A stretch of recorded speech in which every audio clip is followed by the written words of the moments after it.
హల్లెలూయా. Praise lord. అందరికీ బాగున్నారండి? ఈరోజు దేవుడి వాక్యంతో మనతో ఏం మాట్లాడబోతున్నాడో ఆసక్తితో మనం చూద్దామా? కమాన్. యెషయా గ్రంథము 43వ అధ్యాయము 2వ వచనం.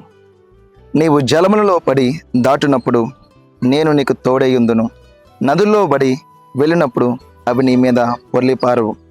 నీవు అగ్ని మధ్యను నడుచునప్పుడు కాలిపోవు, జ్వాలలు నిన్ను కాల్చవు. హల్లెలూయా.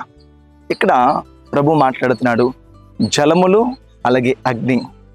అంటే ఈరోజు జలములు మన మీదకి వచ్చి ముంచి వేస్తేనే అమ్మో నేను మునిగిపోతానేమో అని అనుకుంటే ప్రభు అంటాడు అవి నిన్ను ముంచవు.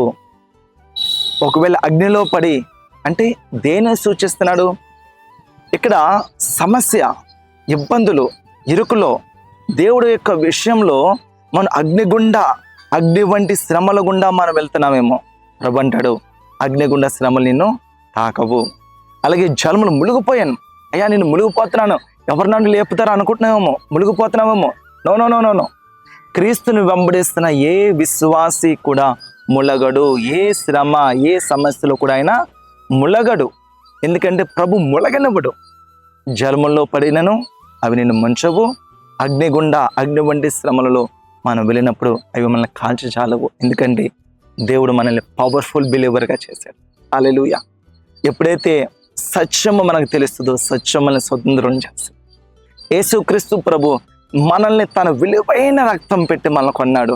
మరి ఎంత విలువైన తన రక్తాన్ని పెట్టి మనం కొన్న దేవుడు, మన కోసం ప్రాణం పెట్టిన దేవుడు ఈరోజు ఏ శ్రమకి, ఏ అగ్నికి, ఏ యొక్క నదులకి, లేకపోతే ఏ యొక్క కొండలకి, దేనికి కూడా మనల్ని ఇబ్బంది పాలు చేయడం. ఈరోజు నమ్మండి. ఈరోజు పవర్ఫుల్ బిలీవర్గా మనం ఉండాలనుకోండి, విశ్వాసంతో ఉండండి. అగ్నిబండి శ్రమలు వస్తున్నాయా? మన ఒక తమ్ముడు అంటున్నాడు, అని నేను ఉండలేకపోతున్నాను, ఆ శ్రమలు నా చుట్టుముట్టి నన్ను ఉక్కిరి బిక్కిరి చేస్తున్నా అంటున్నాడు. ఏమి చేయవు, ఏమి కార్యం జరగదు. జ్ఞాపకం చేసుకోండి, ప్రభు మనకు తోడుగా ఉన్నాడు. యెహోవా నీకు తోడుగా ఉన్నాడు. ఆయన నిన్ను ములగనివ్వడు, నిన్ను కాలనివ్వడు. షద్రక్, మేషక్, అబేద్నెగోలు వారు అగ్నిలో పడిపోయారు, అగ్నిగుండంలో పడవేశారు. ఏం చేశాడని ప్రభు? అక్కడికి ఆయన వచ్చేసాడు. హల్లెలూయా. పేతురు, ప్రభువా నీవేనా, నేను నడవనా అన్నప్పుడు ఆ సముద్రం మీద, మహాసముద్రం మీద నడుచుకుంటూ వచ్చాడు. ఆ నది అతన్ని ముంచజాలి. ఈరోజు నమ్మిక ఉందా? విశ్వాసంతో ఉండండి. పవర్ఫుల్ బిలీవర్గా ఉండండి. నమ్మండి. ఇది పై మాటలుగా మీరు అనుకుంటున్నారా? మీ హృదయంలోనికి దేవుడిని శక్తివంతమైన విశ్వాసగా దేవుడిని నిలబెట్టాడు.